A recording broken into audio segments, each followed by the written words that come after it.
Hi, and welcome to the Red Tunic podcast, a podcast where I look to rediscover what makes gaming fun and enjoyable by having positive conversations with those related to the industry.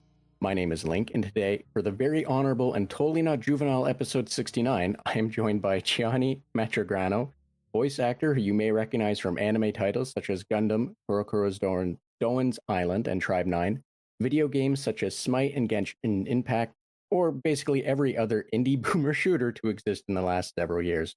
Hi, Gianni. How are you doing today? You didn't tell him about my boob inspector license. I told you I paid $15 good for that. I want that credential. Forget it. Hi. No, I'm doing good. I'm excited to be on this little interview thing. I didn't know that you were going to introduce this as a positive conversation. I probably you were like, oh, we have positive conversations or whatever in the intro. I didn't know that. I probably wouldn't have booked this if I knew that expectation was going to be there, but we're here already, so I'm just gonna run with it. Yeah, no, I'm game to make up a bunch of answers and pretend they're true. Well, I do apologize. We did discuss you wanting the boob inspector credentials. I apologize for neglecting that. Thank you for making sure everyone is aware that you got that Spencer's $15 shirt. Wear it proudly. But no, really, I do appreciate you making the time. And yeah, I do aim typically to have positive conversations. I don't think I've waded too far into negative ones in a long while, or really at all. So yeah, I don't know if that even needs to be said anymore. But yeah, thank you for being here. Yeah, I'm gonna talk mad trash. It's time to start making stuff up. Dave Oshry's a himbo. Jared has bodies hidden in his basement. um, I'm sure they will appreciate you putting that out there to all of my listeners, including my father, who pirates this podcast. Weirdly enough, Great. He's gonna hear this. I don't really know how to say it otherwise. Dad, just use Spotify, use Google Podcasts. Stop downloading them from random scraper sites. No. Keep pirating it. That's base. It keeps you in check for sure.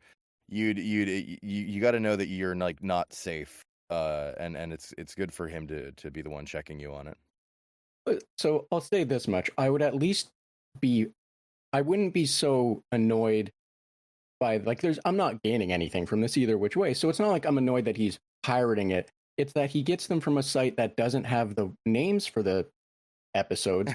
And he'll tell me, he's like, oh yeah, I listened to this episode with so-and-so like 6 times now, because he just puts them on a thumb drive and it just plays at random. And he just sees like a string of like letters and numbers. And he has no idea until he's like halfway through it, because he's a 64-year-old man. His memory's shot because he's been hit in the head too many times.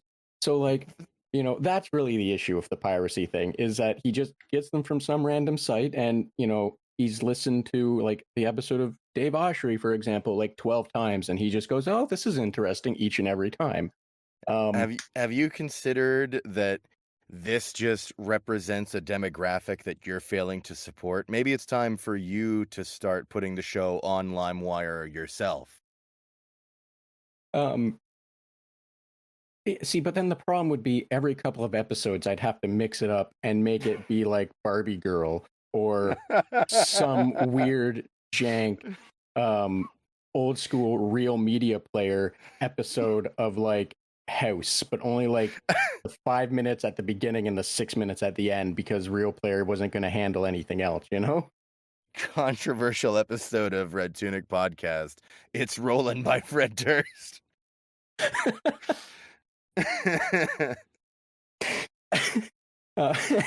Exactly. Anyway, as I said, Gianni, I'm very happy and thankful that you made time to have this, be here for me. So I guess to kind of jump into it, can you tell anyone that might not know who you are, or maybe the people that were here from the boob inspection days, of what you do now, so they have a better idea of just who exactly you are? Yeah, totally. I don't do much. I'm unemployed. As are all voice actors, except for when they get. This is the worst way to introduce this. Hang on, let me try this again. I'm a voice actor, and have been doing that for a bit over a decade. This might kind of like roll into. I feel like a big common question that comes up for podcast stuff like this is like, how did you get into it? So I might kind of combine that with my who I am kind of By all means, go answer. right ahead.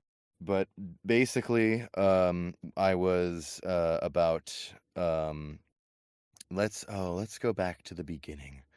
I was about 16, working as a janitor. And everybody that I worked with and all my friends and stuff kept going like, "Oh, you should do voice stuff. You should do voice stuff."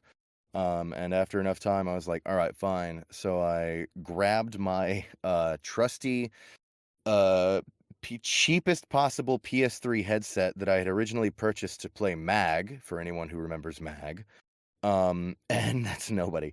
And I used it to record what I called a voice demo, one of the worst recordings, not only have I ever made, but that have ever been uploaded and called a voice demo, to the only place that I could think of, the only place that I'd ever really been online, which was Newgrounds. And that's actually still up. It sucks, and I don't recommend listening to it. But you could find the old voice demo from 2011, and you can like hear the fan going in the background. It's terrible, and it was literally just like I was like, okay, because what I wanted to do was like cool voice guy stuff, because I had spent just a ton of time listening to like ripped voice clips on YouTube of obviously Postal Dude, Duke Nukem, some StarCraft stuff, and at the time, I was playing a bunch of Red Dead Redemption, and I 100% of that game, did all the achievements and everything. And the Undead Nightmare multiplayer had this really awesome announcer that was like super like old school movie, like oh, if you only knew what lay ahead, kind of like super over the top dramatic announcery stuff. So I wanted to do that, and I did like a little clip of just reading those, uploaded it to Newgrounds, got a few positive comments, and that was where my fate was decided, because if those comments were negative, I might have never done that again, but they were positive. So I say never underestimate the ability for you to like make a huge difference by saying something nice to somebody, especially when they're starting. Um, and yeah, I just kept uploading stupid stuff to Newgrounds and collaborating with different like aspiring creators on there. A lot of times the stuff I recorded for would never see the light of day.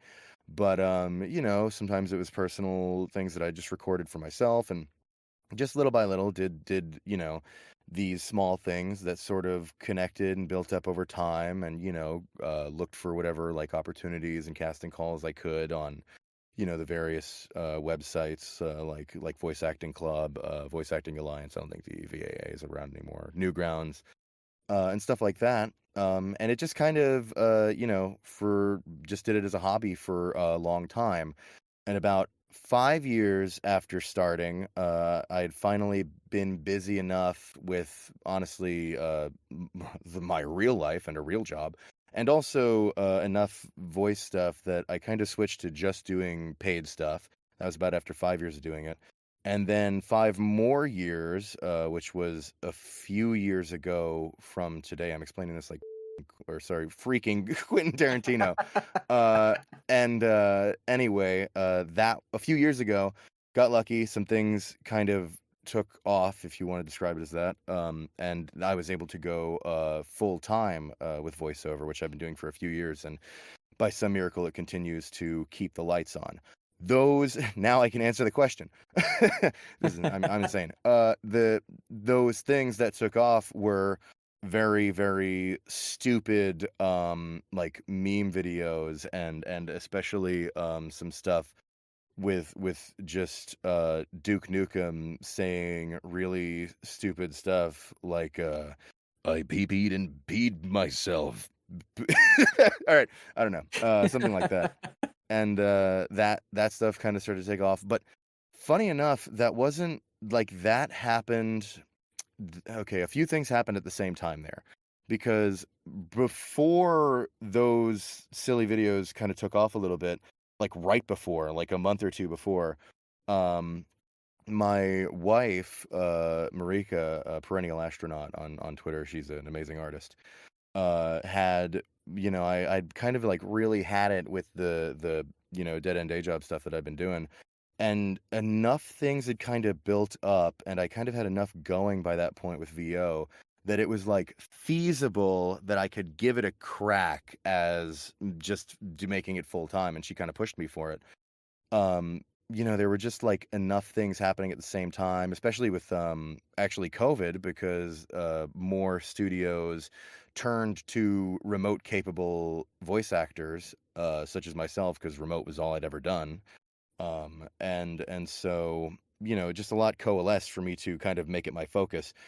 And then at the same time, because I had more time for it, I was also doing the memes, and those kind of also took off at the same time. And yeah, by some miracle, I've continued to do it, and working in a lot of. I think anybody listening to this would probably mostly know me from voicing in retro FPS type games, such as Gabrielle in Ultra Kill, or Maw in Turbo Overkill, or big bad cool guy boss number 3 in Bloody Hell Kill.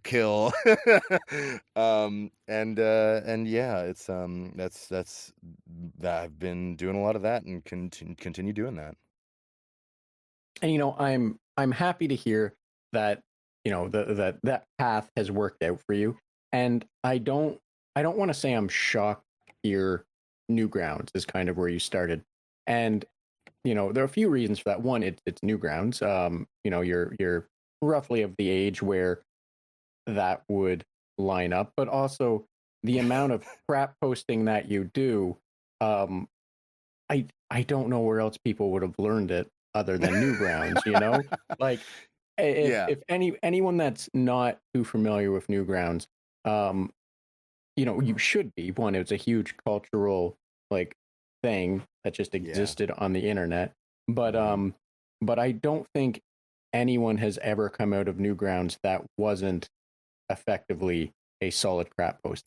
Like, like just if you look at any of the names that are like, oh yeah, Newgrounds, like all of them, like that's kind of what they've always done because it's Yeah, it's what it was, right? totally. Yeah, that's people really don't know how many of their faves are either straight from Newgrounds, or have like some connection to it or inspiration that derives from it. It really is like, in my opinion, one of the most important places on the internet, and it's still around. A lot of people are like, "Oh, I remember that from back when I was in high school." But like, they're still going. They're still posting awesome stuff over there. Uh, cool games, cool animations. There's still a community there. Tom Fulp, the patron saint of humanity, is still at the helm. And yeah, no, I still love that place. That's always going to be like sort of in my mind like my creative home. A lot of what I do, I can't post there because it doesn't clear the bar for submissions, and like they have to be careful with what they let people call content, because they don't have like the same funding and like legal safety as like Google, with like various licensing and stuff. And so like things you upload are really supposed to be like either Creative Commons or licensed to you or yours in some way. And a lot of what I do is well, it's all memes, so like a lot of the assets I have like no claim to really at all. And so I don't actually post a lot of my stuff there, but I still I still make sure to be on there, and and working with some folks there, and it's a really great place. Yeah, and like anyone that, has never really heard of Newgrounds or been there and is going to go check it out, just to like kind of comment on what you said, how now they are, what you do is supposed to be like your own Creative Commons, what have you, what have you. Right. Um, Back in the day, Newgrounds was very much a reflection of the internet at the time, and that was pure, insane, wild, wild west kind of stuff. And I understandably, like you alluded to, like they don't have the same kind of funding or the safety nets that other sites do, where they can just be like, "No, it's a meme. We'll get rid of it if we get a complaint," kind of thing. Right. They can't, which is unfortunate because you know um, some of the funniest nonsense that you hit across can just be stupid meme, right? Like it's yeah, it's unfortunate that that is where it is for them, and many sites like that survive on create content created by people Yeah. that have actually good moderation or attempts at good moderation, if that makes any sense to you or anyone listening. Yeah, but there's still a lot of good stuff on there, and a lot of fun you can have. And even as a, let's say you're a voice actor, you can still upload like just audio submissions to the portal. You just, it can't have "Rollin'" by Fred Durst playing in it. But you can still do a lot on there and collaborate with a lot of folks, and there's still like a lot of good to be had over there, worth checking into. So, Gianni, just to kind of roll off of that one, Yeah. do you have any words of wisdom that you could share from your experiences? You said that you how you started with that PS3 mic, how you came up, and obviously it's going to be hard to have the words of wisdom up, wait for another global pandemic, and have your remote setup going. But outside of that, is there anything you could say to anyone that might be like, "Oh, I'm interested in this. What kind of stuff should I, what kind of stuff has other people had to learn the hard way that they can save me from?" Or what Yeah, have you? sure. Totally. And I mean, this podcast is a perfect place for me to talk about this because a lot of what I do is retro FPS, and that was kind of all happening regardless of everything else or the pandemic or whatever. Because what I would say is, just be involved with the things that you like and the communities that you're like a part of. If you want to make stuff and you're a part of the X fandom, there are probably other, sorry, X is in, like, I meant as in blank, not as in the platform known now as X.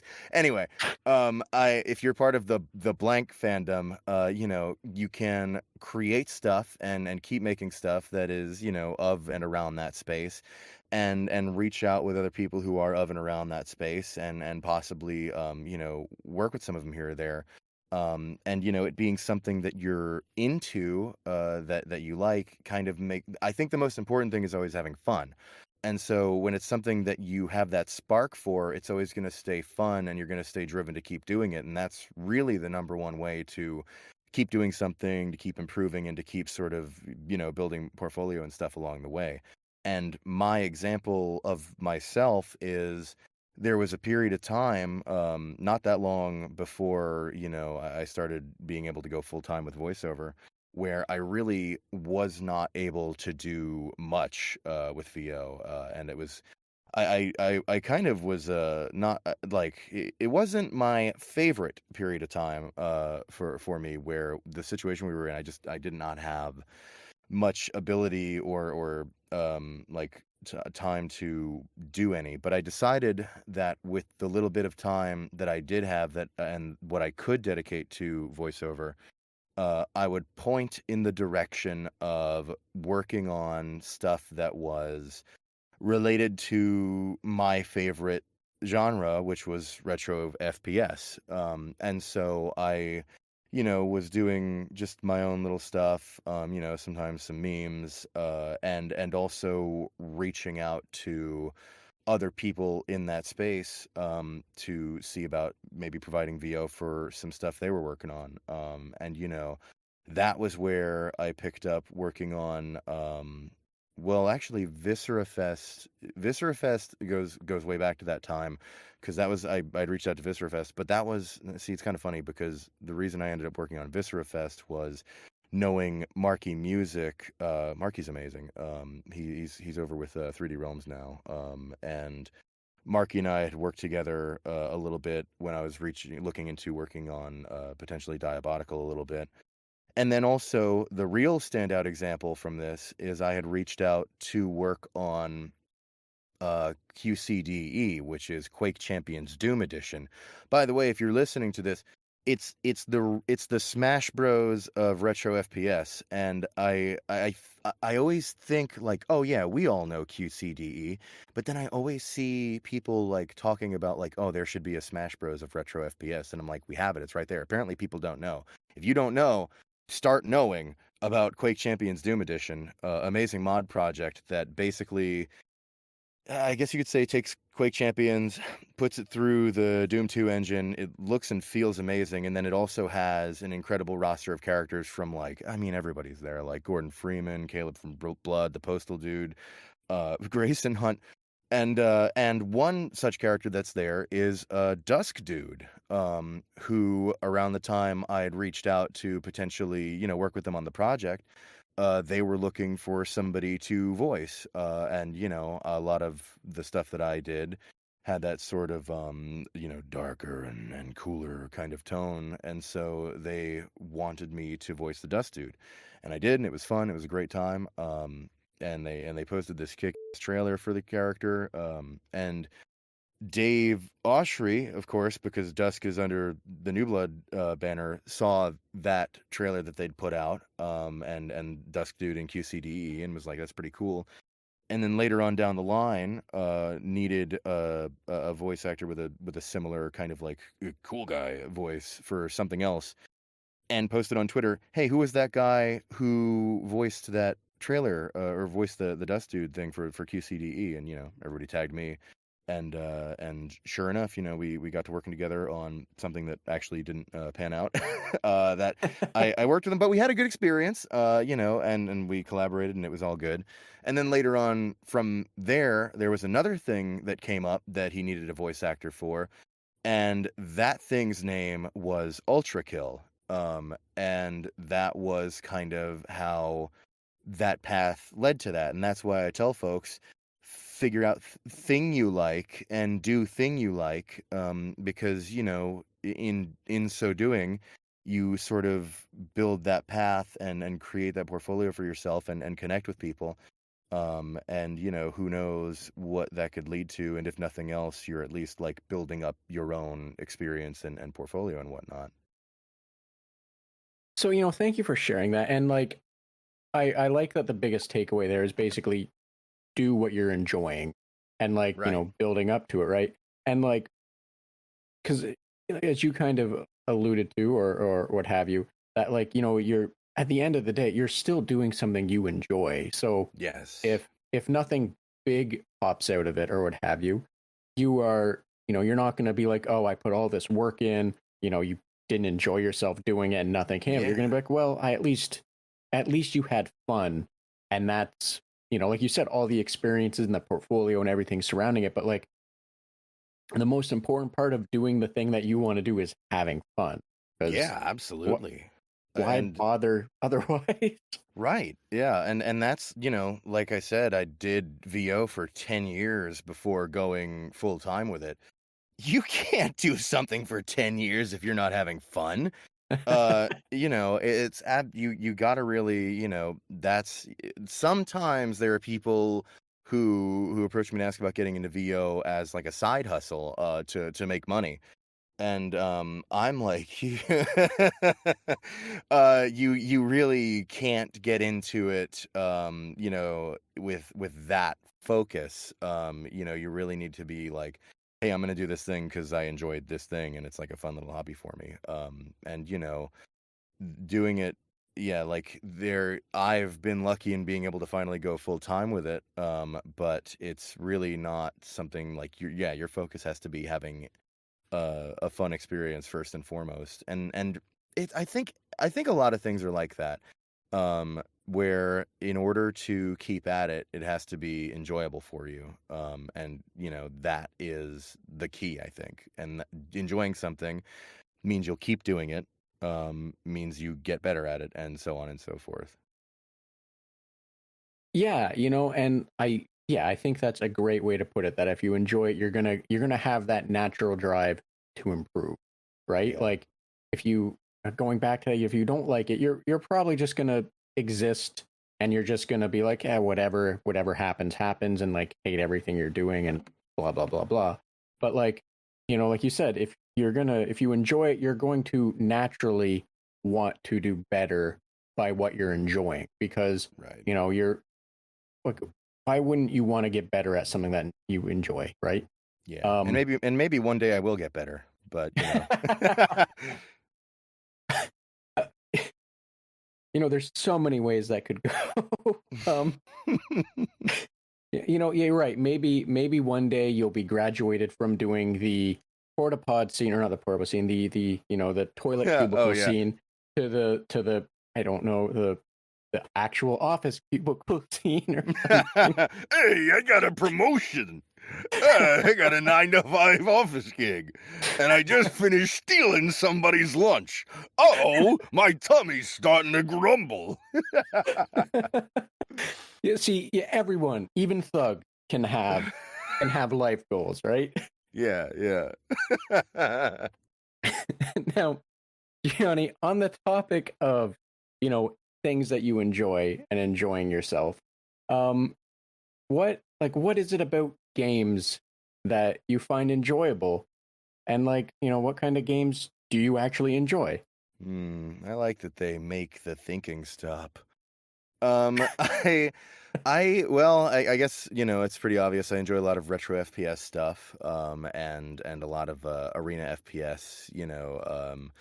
Multiplayer stuff like Quake or Splitgate and that kind of thing.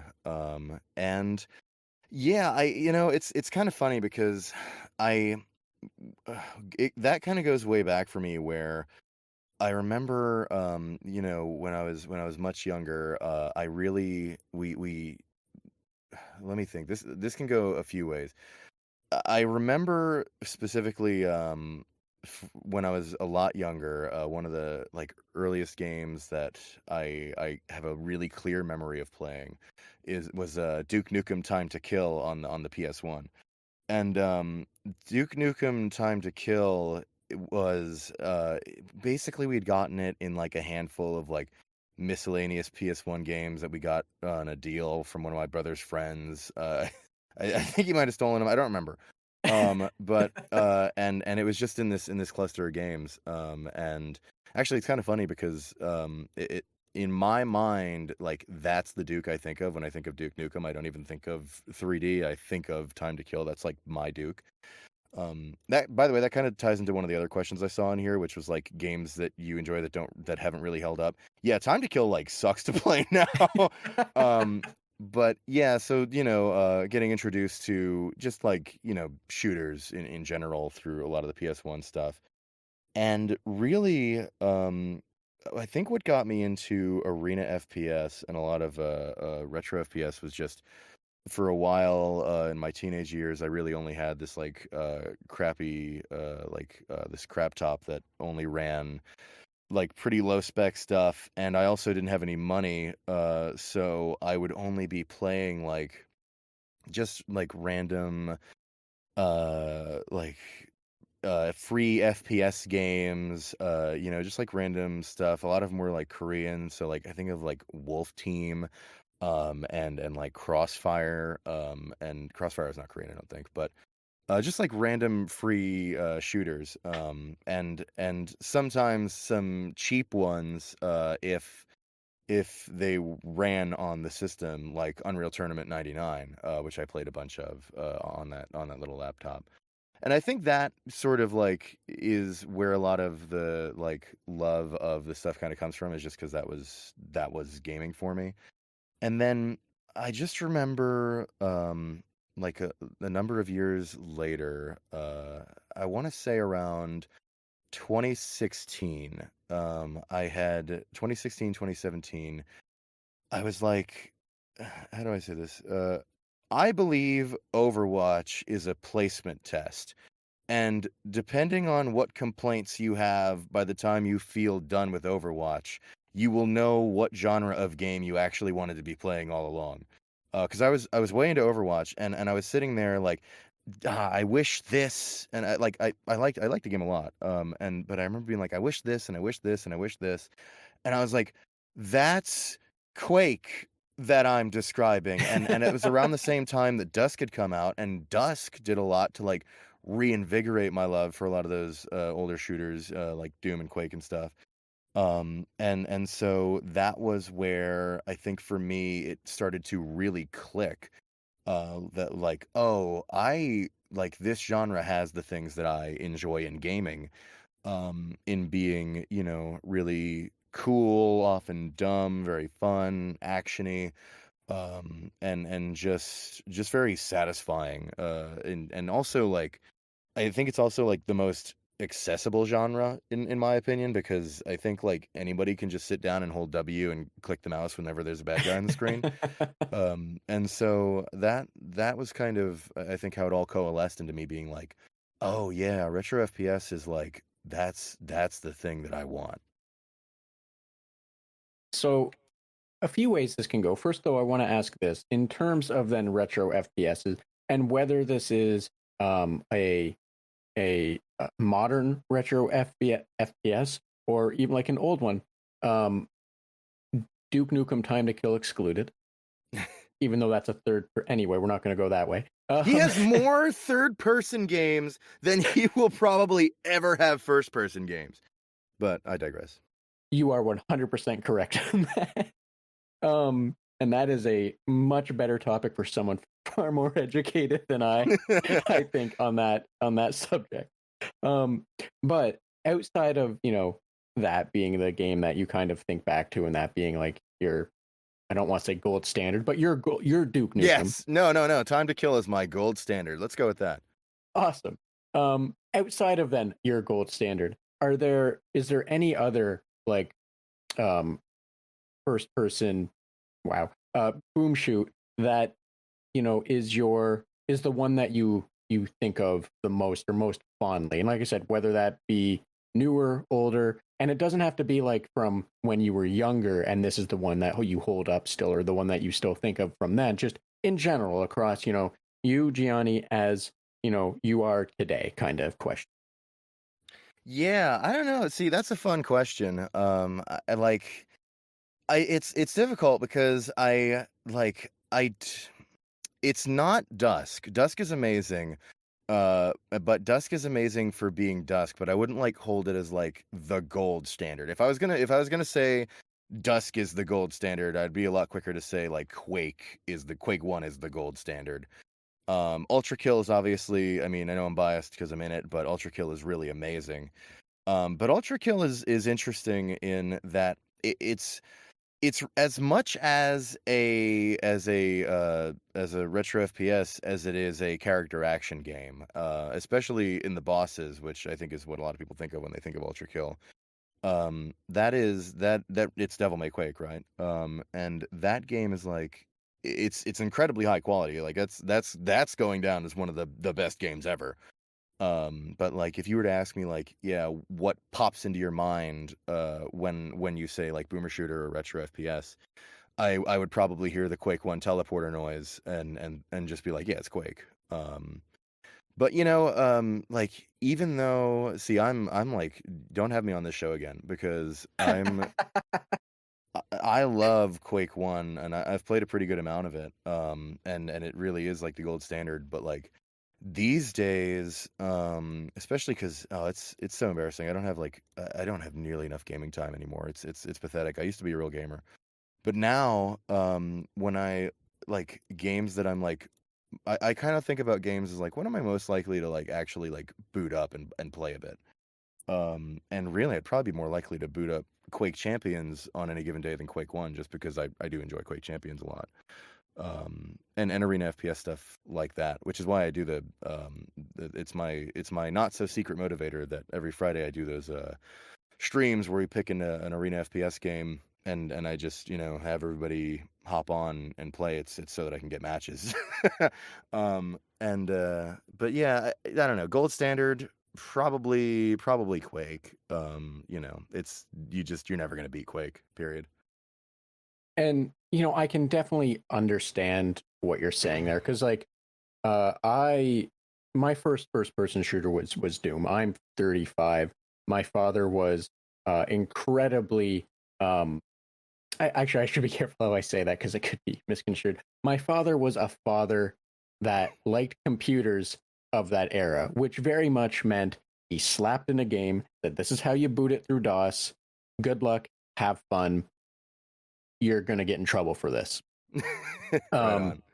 so so like Doom 2 were my first person shooters, along with like Duke Nukem and the holy build trinity and all that fun stuff.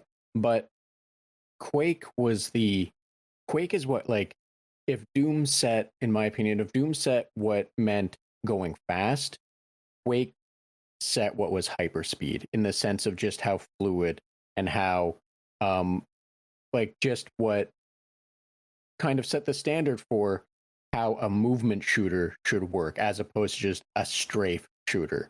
Um, Yeah, you know what? I actually see this is I'm so terrible at these interview type things because I know things about myself until I'm asked and then I forget. I when I answered that I completely forgot about blood, but actually I'm changing my answer to blood because I blood is like that God okay. It is so ridiculous to me. I think blood is the holiest of the holy trinity, like Civi said.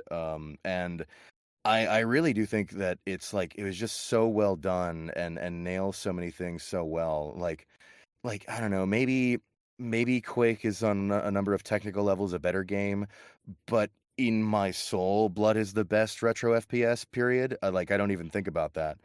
And God, it is just so ridiculous to me that out of the holy trinity, out of out of Duke Nukem and Shadow Warrior and Blood is the one of those three that didn't make it out of the 90s. That is so insane. Shadow Warrior's like the most racist game ever, but they're still chugging along just fine. And Blood got left behind. Are you kidding me? Sorry. That I think about that so like, oh my God, yeah, Blood. There still needs to be justice for Blood, 100%. But sorry, I whatever. Continue with what you were saying. I apologize for cutting you off. no, that's perfectly fine. And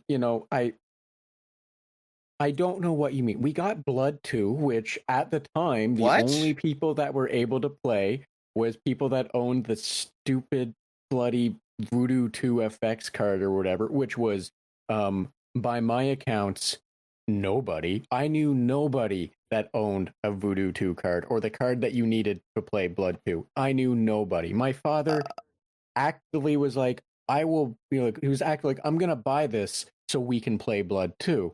It's probably good he never bought that card, because it's the game that no one wants to remember, rightfully so. But also, you are 100%. How is the least problematic character the one that never went forward in any kind of anything?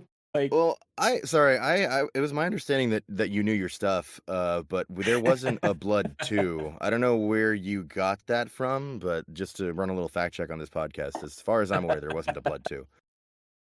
that is how history should go. Yes, you are correct. I apologize. Actually, it's messed up because there is genuinely cool stuff in Blood 2. I'm sure everyone listening to this knows the story by now about how basically they were like, "Hey, this is where the game is at. We need more time to finish it," and then GT just published that sample, so it's just a completely unfinished game. Totally messed up. But there is like cool stuff that they were kind of cooking up with Blood 2. It's kind of a pity.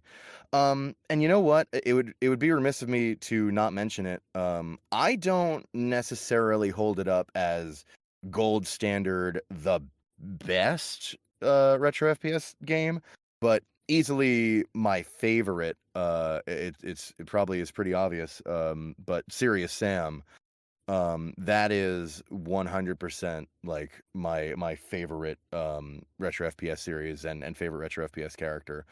It's really not for everyone. It's not going to be everybody's cup of tea, but for those of us it is like extremely your cup of tea, and it's like there isn't quite anything like it. And it's so weird, and like Crow Team just injects this like bizarre, unique charm into it. But the gameplay is really fun, and once you get into that, like, battle management dance that Serious Sam offers, There's really nothing like it. Definitely my favorite series would be Sam. So, I just to jump off of that, like me personally, kind of like you said, if it's not for you, it typically, it's not for you.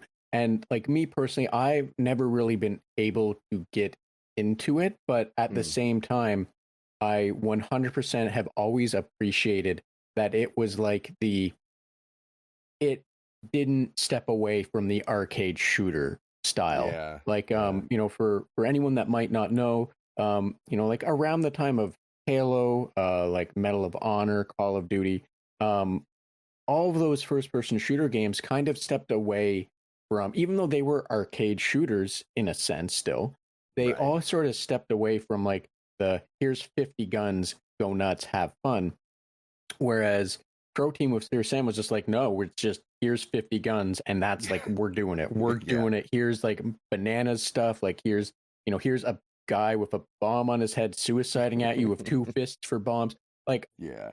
I always have respected that they took that approach, that they were like, nope, this is what we're doing, and we are going to keep doing it. And it's nice to see because there's we kind of full circled back into that kind of era of the arcade shooter. Right. And it was nice to see that they never let up, right? Like Yeah. Well, they, Sam Sam is not gonna find an audience outside of the Sam audience. Like if you like dramatically change up Sam to try to match the times or whatever, I think you're gonna end up with nobody. Because like the Serious Sam audience, first of all, they're crazy. We're insane. The people, the oh my god, I can't even like the degree to which people like play and master the Serious Sam games. It's I've never seen anything like it. But like that specific flavor of what it does, it's always gonna have the Serious Sam community that stays really dedicated about it and really, loves it and will always be down for more of it. But even, it's funny you mentioned that when all that stuff was changing. So Serious Sam 3 gets a lot of flack. And it's a good portion of it is pretty deserved because they changed some stuff that a lot of people really don't like. They some guns got reloading and then there was sprinting, and it's all very gray. brown military shooter. Yeah, and a lot of like it almost feels like a half attempt to like recreate what was going on in that time, but within the lens of Serious Sam, or you could almost look at it as a parody of what was going on at the time. But at the end of the day, Serious Sam 3, I really believe, is still a Serious Sam game. Like down to its core gameplay. Like sure, there are a couple things that are changed here and there, but you are still fundamentally playing a Serious Sam game. It didn't leave that house. It might be my least favorite one, but it still is pretty solid. And in that particular period of time, like you said, they stuck with that when like Serious Sam 3 was one of the most like retro FPS type games that came out in that period of time. They really stuck with it more than like anybody else in that time frame. It's okay to not love Serious Sam 3, but I definitely think I have a hard time being too hard on it because, it's still Sam. And like despite what I said, how it's not a game for me. It was very much a game that if I had a couple of my friends and we had a few drinks, it was a fantastic game. Like Yeah, and it always had those that multiplayer, which is so crazy to me. yeah, and just to comment on the fact that Serious Sam didn't kind of try and reinvent itself into like a modern take or what have you. I think we did see that, not with Serious Sam though. I think Duke Nukem Forever Yeah. is the parallel to what would have happened if Pro Team was like, oh, let's try and make a modern quote unquote shooter, right? I think it just would have been as stale as Duke Nukem Forever. The D humor obviously different, but you know what I'm trying to get to. D okay, here's what I'll give them for DNF 2011. Some things that I say here may get your podcast taken down. or at least get me like absolutely hunted. But DNF 2011's greatest sin is not that it's a train wreck, absolute unfunctional piece of garbage game. It's that it's just like a kind of sort of mediocre game after 20 years of hype. And I'm gonna go ahead and give them some credit on DNF 2011, which is, in my opinion, DNF 2011 is, by whatever horrible miracles maybe should or shouldn't have happened, they managed to sweep up all the glass pieces into a dustpan and get it out the door to like end the never ending like looming curse of DNF still being like something to happen eventually. Like they broke that cycle at least, and you could potentially be like maybe dead is better, but at least it was over. And you've with everything that transpired, and like with what a long like run on misery that game was for so many people, at least they ended it. And now, on the subject of DNF, there were those leaks of the 2001 Duke Nukem Forever that everyone wanted, and there's that mod team doing the DNF restoration project. In case anyone doesn't know, I'm also contributing to that, and they're doing great stuff. And their vision is like, hey, maybe we could take these pieces of DNF 2001 that got leaked, and try to create a cohesive, finished game that is something maybe kind of like what could have been. The further they get into that, the more they realize, oh man, we really don't have a full game here that got leaked, and they're having to work their butts off to try to like get it together. But they are, and they're doing it. And I'm really surprised at how much they've been able to do. And that's great because there was so much stuff there that they had in that original 2001 build, that was really cool, and I'm glad people are getting to see that stuff and experience it now. And it's so funny because part of what caused DNF's like whole disaster, I just saw this. I think it was bait, but I saw this post the other day that was like showed a picture of Quake, and it was like a time when they didn't care about graphics or whatever. And I'm pretty, yeah, I know. But it's so funny because that period of time, like it was so technology and graphics focused, that was a big part of what caused the whole thing with DNF. Is like they had this really awesome stuff, but they were seeing even more cutting edge things coming out. And because gaming was spoken of in terms of like cutting edge graphics and technology, it was all the magazines were writing about and whatnot. I think that played a pretty heavy role in them being like, oh god, we gotta redo all this to try to keep up, otherwise the game's not gonna live up to expectations or whatever. And it's just it's so crazy to see how much awesome stuff got thrown away. So with that restoration project, I'm glad people can experience some of what could have been there. And thank you for mentioning that, because from my understanding, that is very much the case as well. Is that something new and shiny would come out, and they wanted to make use of that. It's kind of like when Half-Life 2 came out, and people went, "Holy Christ, we can have physics!" That Right. everything then was a physics puzzle in every game. Right. It's usually not that good, but like that's my understanding as well. And it's also good that that mod team is working on that leak. I wish them the best of luck. I personally imagine it's going to turn into kind of like a ship of Theseus at the end of the day, where it's like Right. how much of it is actually and how much of it is them kind of like filling in the putting Right. up their own like wall in between the rooms kind of thing, which is perfectly fine, because I think at the end of the day, um, it'll be something that people just enjoy for existing, and Right. I trust they're gonna like be cohesive as they can, right? Yeah, I'll speak this much to their credit.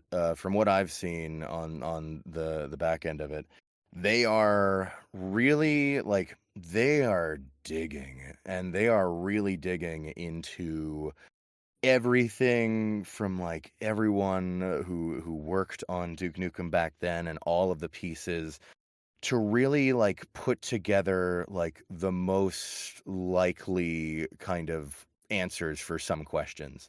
And really making sure that stuff stays to the spirit of what that would have been at the time. You're definitely, there's only so much you can do, right? When you have to reverse engineer so much. But I definitely, that they are not just sitting around going, probably, he says like, I'm gonna pee. Like, they definitely are really trying to stick to that vision. But yeah, for sure, there's a degree that is, yeah, like you said, Theseus.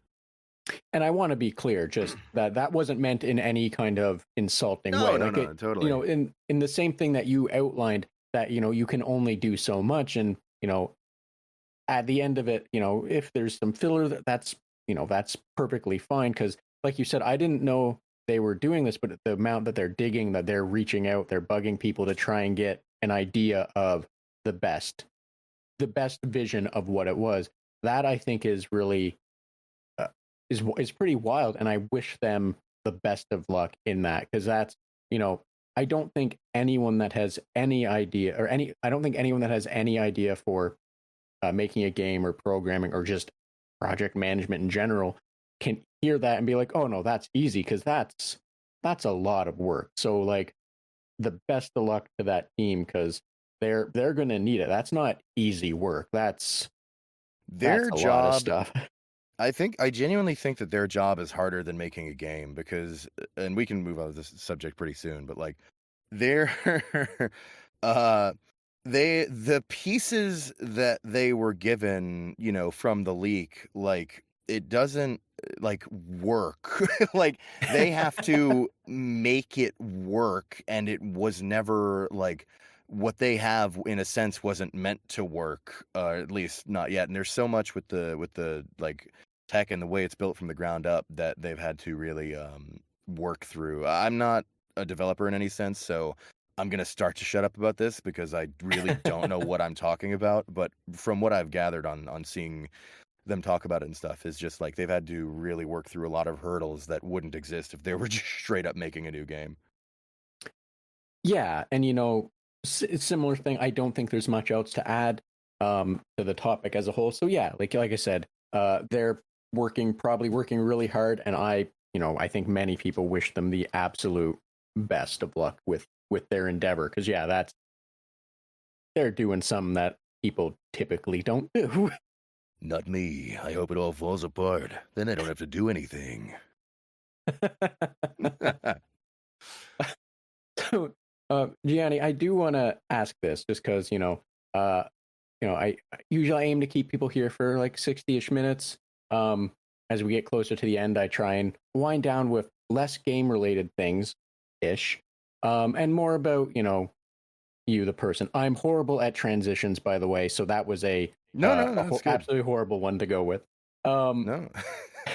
So as someone that came from Florida, if I understand correctly, ended up in Ottawa. There's probably a few steps in between there. I just know Florida, Ottawa, now in Toronto.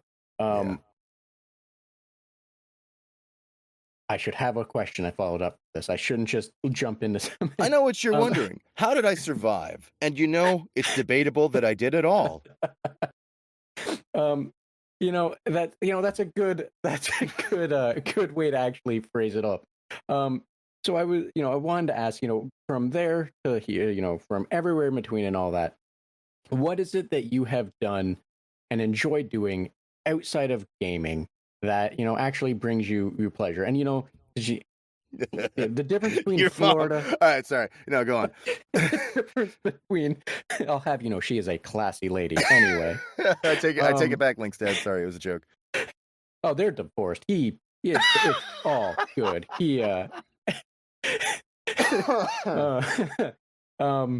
Anyway, but the difference between Florida and everywhere between Florida and then Ottawa and Toronto, the things that you can do for enjoyment, the things that you can do to keep entertained. For people that don't know, Canada our summer's done. It's August 24th as of recording. Our summer's pretty much packed in. We're getting the winter tires on in like a week. We're pretty much done. But like, what is it that you do outside of hosting Fraggy Friday or doing voiceover work or squeezing in video games when you do actually have time? Like, what is it you do for fun that isn't games? And if, by all means, if what you do for fun outside of that time is still just games, that is still a perfectly valid answer. My life is so pathetic, Link. I don't have any. This is all I have. Honestly, that's kind of true. I don't. For me, it really is largely just like work, and then where I can, gaming. But there's some other stuff, especially since Toronto, because um, in Florida, there wasn't much. In Florida, it was just work, and smoke and wait to die. I quit smoking. And then Ottawa. Ottawa's cool. I like Ottawa. I didn't move because I had any gripes about Ottawa. Ottawa's a lovely place. Ottawa's like, okay, how do I put this? It's a mild, inoffensive place. There's not too many reasons that I could say to go there, but there aren't too many reasons that I can say to not go there, which for a lot of people, depending on what you're doing, may be exactly the perfect recommendation of what you're looking for. To me, it was like, as far as I could tell, it was like pretty no BS and just like a solid place. But there wasn't like a ton going on either. Even though it's the nation's capital, I always say Ottawa's slogan should be, in parentheses, indignantly, it's the nation's capital, because it's and like there are so many things that are happening there, and you're like, oh, this is like kind of chill and not really that big of a deal. And then it's always followed up by somebody being like, it's the nation's capital, because you wouldn't think that the nation's capital would have that energy, but like stuff in Ottawa feels like a small town that has just been like pinched and stretched to the scale of a big city, where it's just like there's something about it where it's not particularly. I was at Ottawa Comic Con, for example, and Oh no. it was fine. Well, I wasn't working it. I was there as dumb muscle for my wife's artist alley table. And the thing that everyone kept talking about really was that it wasn't the other conventions at Montreal or Toronto. It wasn't Fan Expo or whatever. And people were just like, yeah, this is fine. And it was like, and that was it. So anyway, that was Ottawa. And I like Ottawa. It's pretty chill. And then Toronto, since getting here, I've only been here for about, maybe 4 months.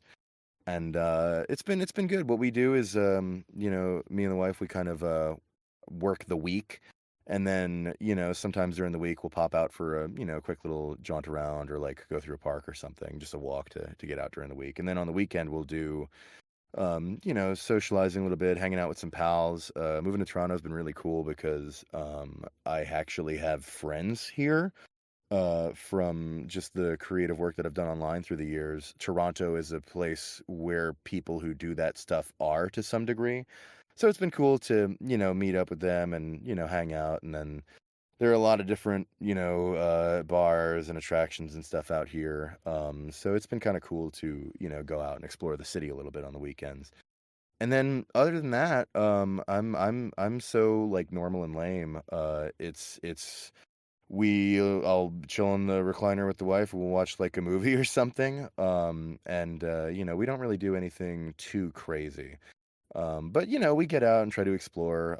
We just did a trip back to Florida. It's kind of cool to visit my old stomping grounds after 5 years and check up on folks. And yep, it's still there. It's still too hot. And we'll do visits back to Ottawa because a lot of her family's there. And we're also about to do a trip over to London, Ontario, because I'm going to be. I'm not there in any official capacity, but I'm going to TennoCon, which is the Warframe convention, because I have a couple of pals who are going to be there, so I just want to go say hi and bug them, because it's like a couple hours on a bus to get over there. So I'm like, I might as well just like pop over and like say hi. So I'm going to do that, and then just stuff like that. We don't really I'm not like out there like skydiving. And then a lot of my week is honestly, especially since getting to Toronto, we've just been kind of working on, trying to stay regular on like exercise regimen and like improve our diet and stuff. Not that we're like super shredded gym bros or anything, but just like get healthier and dedicating more time out of a day to things like, exercise and stretching and like meal planning and stuff like that to sort of take care of our bodies a little better. I'm doing fine. But that you get to a point and your body starts giving you signs like, "Hey, buddy, you're not 19 anymore. Things are gonna change a little around here." And it's just like, okay, maybe I want to be a little ready for that. So yeah, it's pretty much it. And then my most of my week is VO or streaming stuff and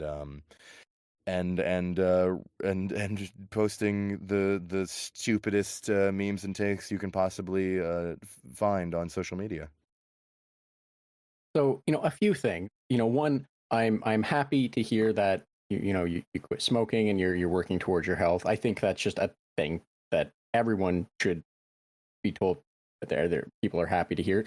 And that's not meant to be patronizing. So I realize I say that I'm like, this is patronizing as hell. But just because like you said, as you get older, stuff sneaks up on you. Like I'm 35. I used to be in shape. I used to be in good shape. I'm Right. not in good shape anymore, and Right. it's already snuck up on me. Yeah, So yeah. anyone that's listening and you're younger, just try and stay ahead of the curve, really. Right. Yeah. But a few things. What kind of madman goes back to Florida in August? I would like to ask. All right. All right. So I can explain this one. Okay, so for my wife and I, for a while, we were long distance, and she was in Canada and I was in Florida, and that's, by the way, how I ended up moving here, because we had to figure out who was going to go to whose country, and I was kind of over Florida, and I don't really have a lot of family there anyway, and she was pretty close to their family up here, and also the idea of having healthcare sounded great, so I moved up here.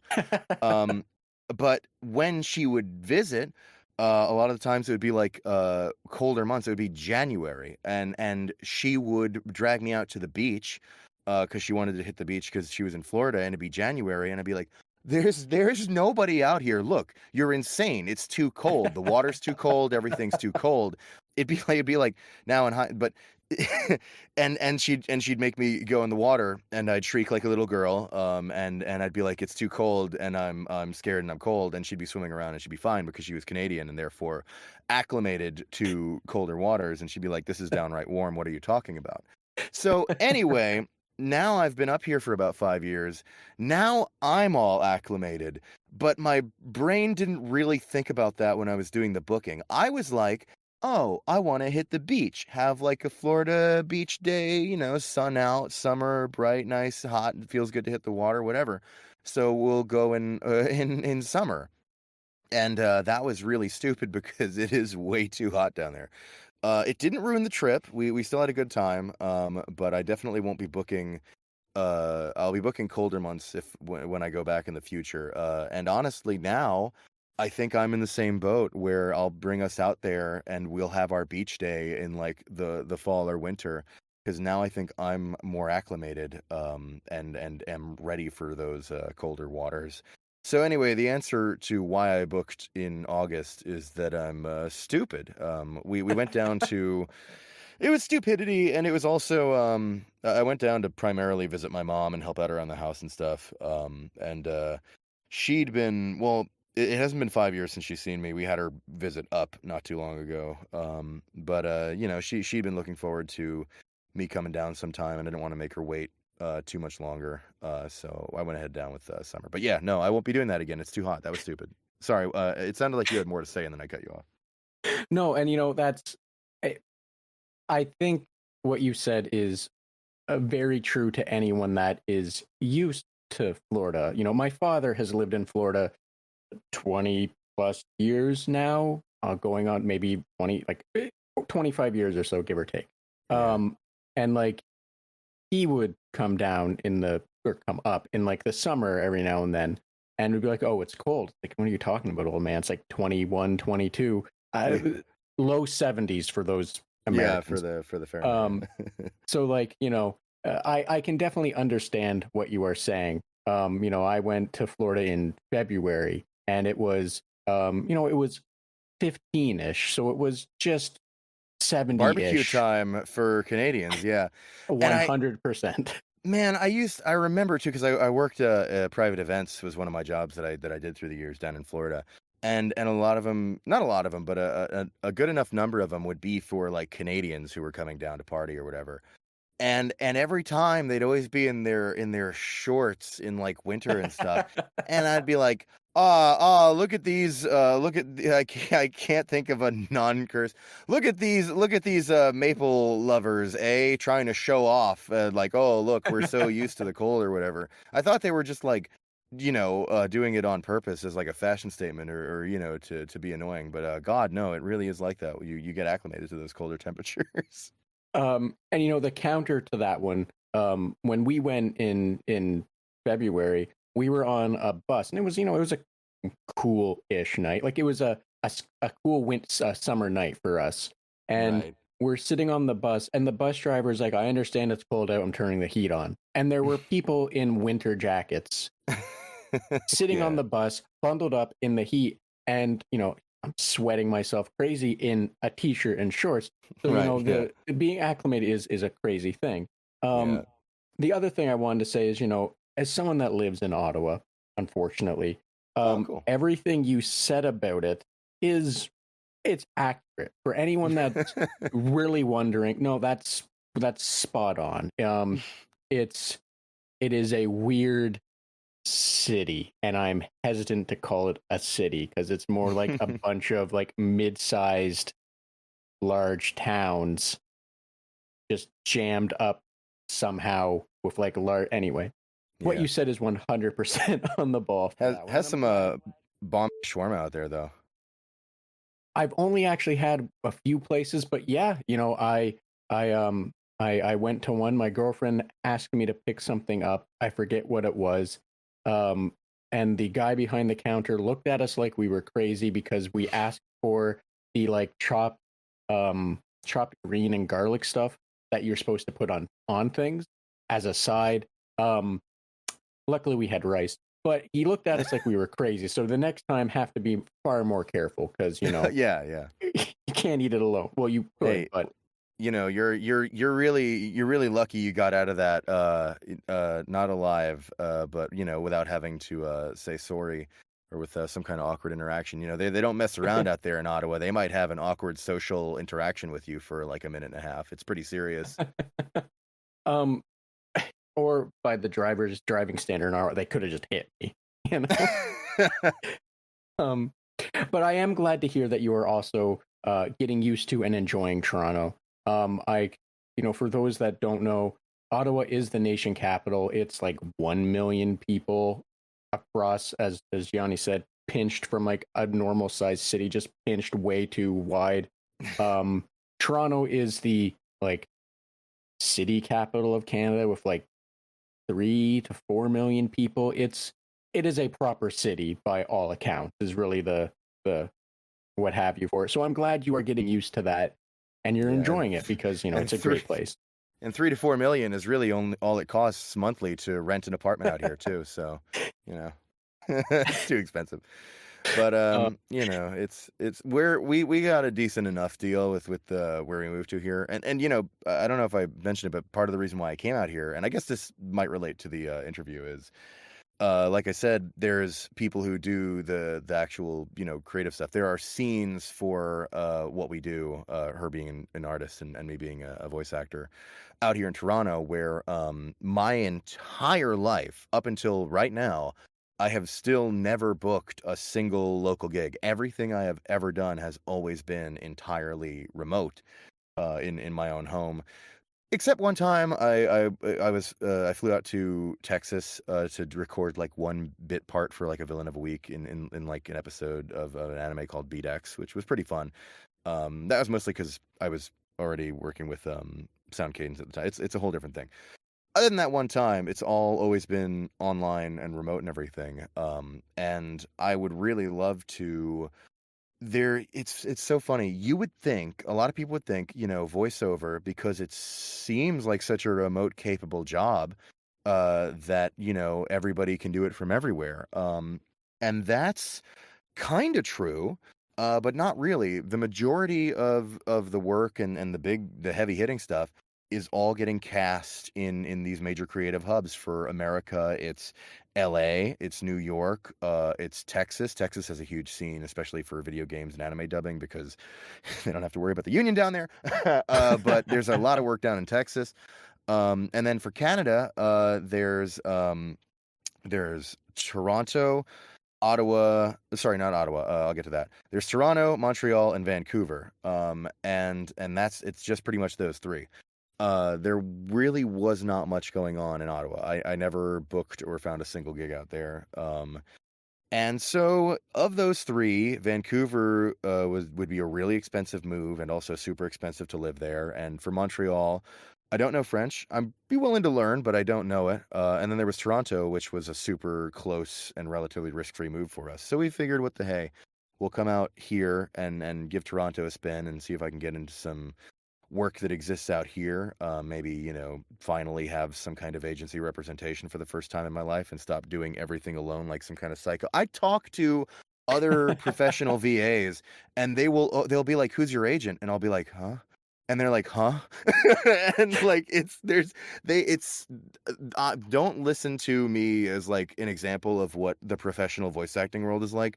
I am like some bizarro, like duct tape weirdo example who just beat his head against a brick wall for so long that eventually it started to crack, and that's it. I'm such an oddball case for getting into VO. Do not use me as any kind of gold standard. But hopefully, out here in Toronto, I can find some stuff and get involved in some of those more studio-oriented agency type stuff. And if after enough time we don't, I'll just move. I'll pop back over to Ottawa. It's like 4 hours over there, where it's a little bit cheaper, and it's a totally chill place. But for now, I'm enjoying living in Toronto, and looking forward to the future. So, and that's fantastic. Like I said, I wish you the best luck in Toronto. I hope it proves fruitful for you, and that maybe you finally find some representation and not have to, as you said, hold your head together with duct tape after bashing against the wall until it cracked. Now, Gianni, as I said a few moments ago, a little more than that actually at this point, but I don't want to take up too much more of your time. And, if there was anything else you did want to discuss, throw out a cool game, something else you're doing, or just something you feel more people should be aware of, by all means, the floor is yours. As well, please let everyone know where they can find more information about you, which I'll also include in the episode description. Cool, thanks. So I'm Gianni Matragrano, and my website is getgianni.com. I'm on Twitter as GetGianni. I'm on Twitch as GetGianni. I'm on YouTube as Gianni Matragrano. I got you there. You thought I was going to say GetGianni, but no, GetGianni is the Twitch VOD archive. Never mind, forget it. I'm doing this as early as possible. But yeah, I'm always, I guess, if you're listening to this, there are a lot of like, especially in retro FPS devs who think I'm beyond their grasp, and like, I won't lie, there are like, I can't do every project that I get emailed about at this point. But it's more than I think a lot of people might think. I've had to do a little bit of outreach, indie devs, to like let them know, like, hey, I'm here. Email if you're interested. Maybe we could work it out. Whatever. I'm not like too busy to possibly work it out or whatever. About especially if you've got a retro FPS game. I do lots of those and would be more than glad to do yet another.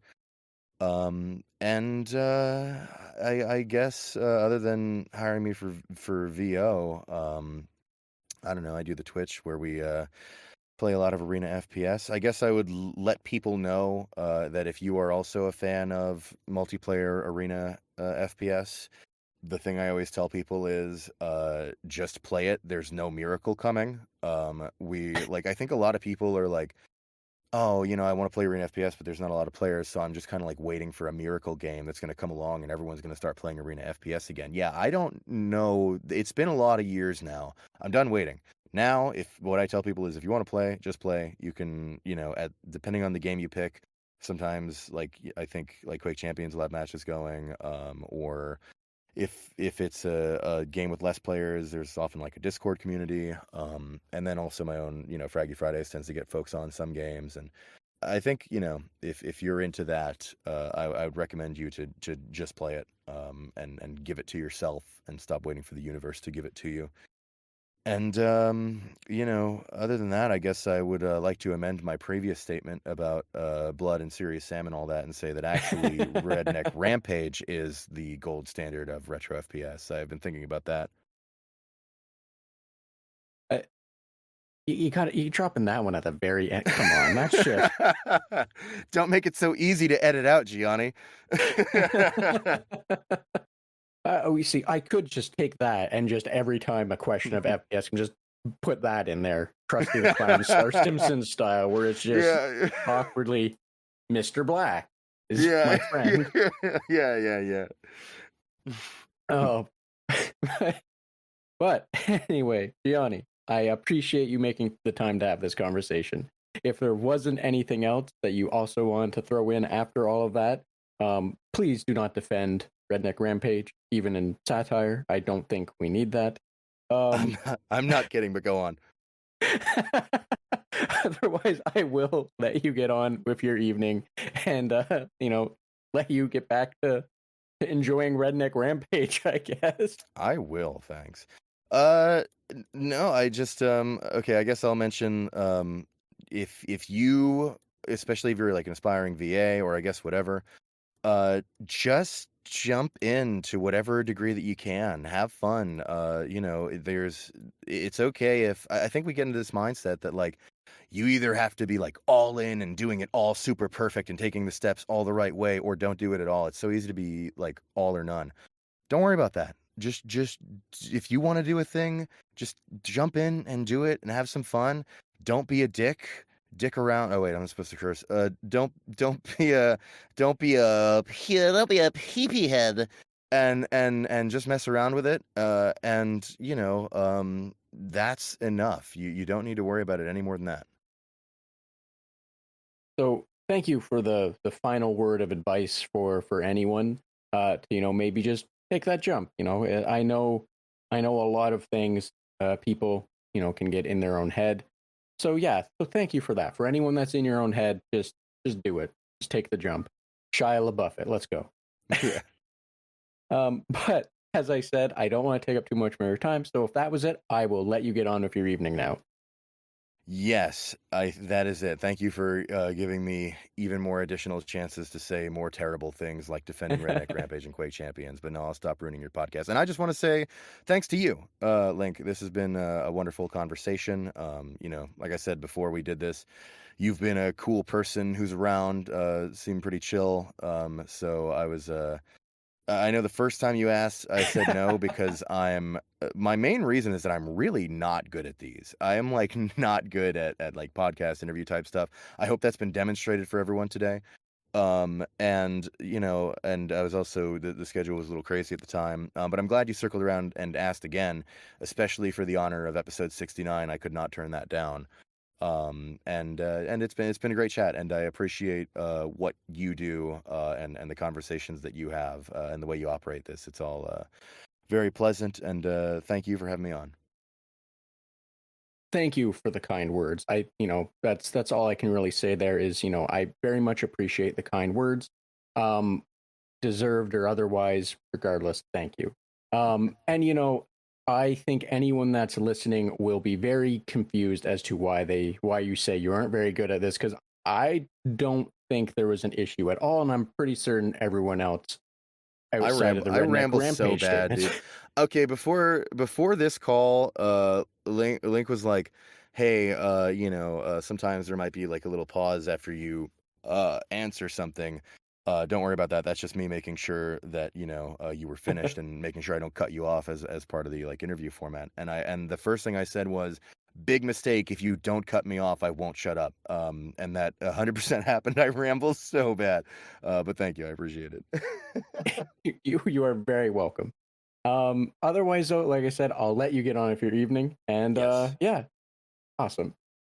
So thanks Thank again you. no, thank Sorry. you, and it's perfectly fine. So thanks again to Gianni for making time to have this conversation with me, and thank you for joining us on the Red Tunic podcast, as well as a special thanks to Ronald Jenkins for the use of the title or music from the title track from Roads Deep. And be sure to check out the episode description for links to socials, websites, and other means that will allow you to learn more about or support Gianni and the podcast. While you're doing that, also be sure to like, follow, and you know how to the rest. Thanks. Until next time. Bye now.